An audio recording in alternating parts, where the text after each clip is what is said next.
পানির মতো সত্য, এবং আমি অনেক বেশি ঠোঁট কাটা বলে আজকে মানুষ আমাকে নিয়ে আঙুল তুলে কথা বলতে পারছে। আমি যদি হিডেন সিটি খেলতাম, আমি যদি সমস্ত কিছু আমার লাইফের হাইড করে চলতাম, কেউ আমাকে নিয়ে বাজে কথা বলার সাহস পাইতো না, কারণ আমি দেখাইতামই না। আমি কিন্তু সোশ্যাল মিডিয়ায় সব দেখাই। আমি যদি আকাশ নিবিড়কে বিয়ে করি, আমি যদি বলি আমি আকাশ নিবিড়কে বিয়ে করছি, ওই ছেলেরা আমি যদি বিয়ে করে থাকি, তাহলে ক্ষতিটা কোথায়? কারো ভাত খাচ্ছি, কারো ভাত মারতেছি না। কিন্তু আমি যেটা বিয়ে করি নাই, ও আমার বন্ধু হয়ে এসে টাকার জন্য যখনই 19 থেকে 20 আপনারা দেখবেন খেয়াল করে যে ও রাতের বেলা হইলেই উল্টাপাল্টা পোস্ট করে। আমাকে নিয়ে কিন্তু অনেক পোস্ট করছে। আমি কেন বাচোসাসের মতো একটা সংগঠনে আমি কেন ডায়মন্ড রিং স্পন্সর করছি, এটার জন্য বলছে তুই বর্ষা যদি বাচোসাসের মেম্বার আমারে না করস, আমি বলবো রাহাত সাইফুলের সাথে তোর অ্যাফেয়ার আছে। কি মনে করেন আপনারা? এই যে ব্ল্যাকমেল, ও তো ব্ল্যাকমেল শুধু আমাকে না, বাংলাদেশের এমন কোন সেলিব্রিটি স্টার আছে যে যাকে সে ব্ল্যাকমেল করে নাই, যার এমনও হিস্ট্রি আছে যে চড় খাইছে সবার হাতে। সেটা সে নিজেও স্বীকার করেছে গতকাল। এত কিছু বলো। ও কিন্তু এই সংবাদ কভারের জন্য গিয়েছে, মামলার কাগজ আনতে গিয়েছে, আদালতে যাবে, আমি আদালতে যাইতে পারি নাই। ও নিজে মামলার কাগজ ওখান থেকে নিয়ে, বাসা থেকে নিয়ে, আমার হেল্পিং হ্যান্ডের কাছ থেকে নিয়ে আদালতে গিয়ে সেগুলো ফেস করেছে এবং লক্ষ লক্ষ টাকা নিয়েছে। আমি কি বললাম, মানববন্ধন করার জন্য আমার কাছ থেকে 1 লাখ টাকার উপরে নিয়েছে। আপনাদের এখানে তো সবাই আমার আপনি কত টাকা ভাই একটু শুনেন, বল। আপনাদের এখানে কিন্তু সবাই আমার কিন্তু কাছের না, কিন্তু দুই একজন কিন্তু আছে, যেমন নাইম ভাই, সাহসী কণ্ঠ, বিসিটি, শামীম ভাই, এরা কিন্তু খুবই আমার কাছের লোক। এরা আমার বেডরুম পর্যন্ত যাইতে কিন্তু কোনো সমস্যা নেই, তারা যাইতে পারে। ওই জায়গা থেকে আকাশ নিবিড়কেও জায়গা দেওয়া, কারণ এরা যদি আমার নামে একটা ব্যাড নিউজ করে, ওইটা নিউজটা রিপিট করার আগে একবার আমার ফোন দিয়ে জিজ্ঞেস, ভাই ব্যাপারটা কি আসলে, এরা কিন্তু একবার জিজ্ঞেস করবে। তো এই জায়গা থেকে ওর জায়গাটা দেওয়া। আর আপনাদেরকে রিকোয়েস্ট করব, আপনারা দয়া করে আমার কথাতে বিশ্বাসটা রাখবেন, তখনই বলবেন যখন আপনারা নিকানামাটা পাবেন।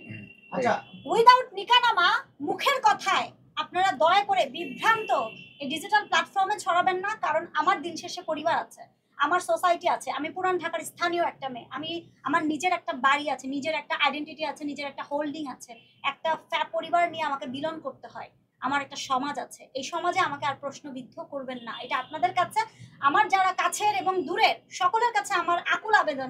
যতক্ষণ নিকানামা না আসবে ততক্ষণ আপনারা বলবেন না যে বর্ষার সপ্তম জামাই ষষ্ঠ জামাই। প্লিজ এই ভিউ বাণিজ্যের জন্য এটা বন্ধ করেন যারা করছেন। আচ্ছা ভাই, আমি ড্রাইভ করতেছিলাম ওই সময়, তো একটা সমুচা খাওয়া যেতে ভাই, তাতে কি হয়েছে, লেগে তোমার বান্ধবী নিয়ে বাইরে গেছে না। মূল ঘটনা আসলে সমুচা নিয়ে না, সমুচা নিয়ে না, সমুচা খাওয়ানো আমাকে মানে লাইভে আমরা দেখাইছি, কিন্তু মূল ঘটনা আসলে টাকাটা তাকে দেওয়া হয় না, টাকাটার কারণে। আর এরকম টাকা এর আগেও অনেকবার চাইছে, কিন্তু এগুলো প্রকাশ আসে না। সে যে টাকা খোঁজে, সে যে মানুষ ব্ল্যাক, এটা আপনারাও ভালো করে জানেন। তবে লেটস সি, অনেক কিছু আছে, স্ক্রিনশট রেকর্ডিং অনেক কিছু আমাদের কাছেও আছে, কিন্তু আমরা প্রকাশ করতে চাই না, কারণ ওর সাথে আমার সাথে পার্সোনাল কোনো দুশমনী নাই। ওর সাথে আমার সাথে পার্সোনাল কোনো দুশমনী নাই। আমি আবারও বলতেছি, ও ভালো ছেলে, ওর মতো থাক। দাঁড়াও, আমি কিন্তু কথা বলতেই চাইনি এই বিষয়ে, ট্রাস্ট মি, কথা বলতেই চাইনি। বলেছি তখন আসার কিছুক্ষণ আগে আমাকে মুন্না যখন বললো যে এই ভিডিওটা দেখো, ওখানে দেখলাম আমার মেয়েকে নিয়ে কথা বলেছে, এবং আমার মেয়েকে নিয়ে যখন কথা বলেছে তখন স্বাভাবিক অর্থে আমি মা হিসেবে দায়বদ্ধ এর উত্তরটা দেওয়ার জন্য। আমি বলি, আজকে থেকে 2 মাস 3 মাস আগে থেকে যখন আকাশ নিবিড় আমার জন্য কাজ করছে, আমার জন্য, আমার হয়ে করছে, আমি আবারও বলছি আমার হয়ে করছে, আমি হয়তো কোর্টে যেতে পারছি না, ও কোর্টে যাচ্ছে, আমি হয়তো উকিলের সাথে ডিল করতে পারছি না, ও করছে, আমি পাঠাচ্ছি আমার লয়ার, আমি হয়তো বা থানায় যেতে পারছি না, ও সেটা করছে, আমি হয়তো পেন ড্রাইভের ফাইল করতে পারছি না, ও পেন ড্রাইভের ফাইলটা করছে। তো এই যে কাজগুলো করতো, তখন কিন্তু আমার বাসায় ওর যাতায়াত ছিল, এবং ওই মুহূর্তে বাংলাদেশের টপ সারির তারকারা আমাকে বলেছে, বর্ষা তুই ওরে কেন জায়গা দিছিস। ও কিন্তু সবার সাথে বন্ধু হয়ে ঢুকে একদম চুষে খেয়ে বের করে নিয়ে আসে। ঠিকই তো বলছেন। তখন আমি না, তখন তো আপনারা দেখেছেন আমি কি ছিলাম, তখন আমার তো আসলে বড় ভাই নাই, আমিই বড়, আমার ছোট 2টা ভাই, আমার কেউ নাই সাহায্য করার মতো। ও চাইছে, আমি টাকা শুধু বলছি দে দে দে, আমার ম্যানেজারে বলছে, ড্রাইভারে বলছে টাকা দে, এই কর সেই কর, আমি কিন্তু এত কিছুতে অ্যাটেনশন ছিলাম না। কিন্তু একদম এন্ড অফ দ্য ডে কি হলো জানেন, সবার কথাটা ও সত্য করে দিল।